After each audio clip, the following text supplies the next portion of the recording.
Hello friends, welcome back to my channel English with D singer. हमें अपनी daily life में कुछ इस तरह के सेंटेंसेस बोलने होते हैं, जैसे कि मेरा आज बाज़ार जाने का कोई इरादा नहीं है, तुम्हारा उससे लड़ने का कोई इरादा नहीं है, मेरा तुमको तंग करने का कोई इरादा नहीं है, उसका यहाँ रुकने का कोई इरादा नहीं है। तो आइए देखते हैं इस तरह के सेंटेंसेस को इंग्लिश में बोलने के लिए किस स्ट्रक्चर का यूज किया जाता है। इस तरह के सेंटेंसेस को इंग्लिश में बोलने के लिए जिस स्ट्रक्चर का यूज किया जाता है वो है have no intention to.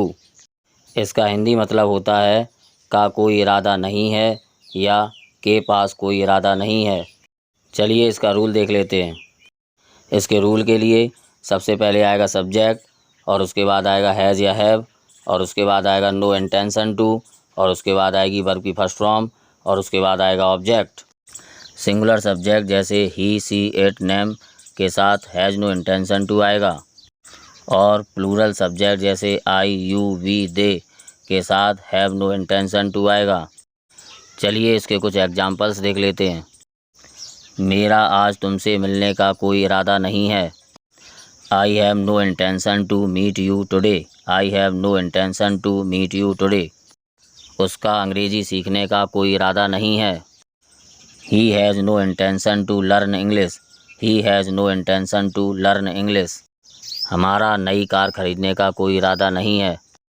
We have no intention to purchase a new car. We have no intention to purchase a new car. तुम्हारा उससे लड़ने का कोई इरादा नहीं है।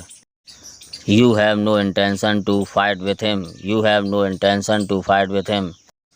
उसका आज बाज़ार जाने का कोई इरादा नहीं है। He has no intention to go to market today. He has no intention to go to market today. मेरा तुमको तंग करने का कोई इरादा नहीं है। I have no intention to annoy you. I have no intention to annoy you.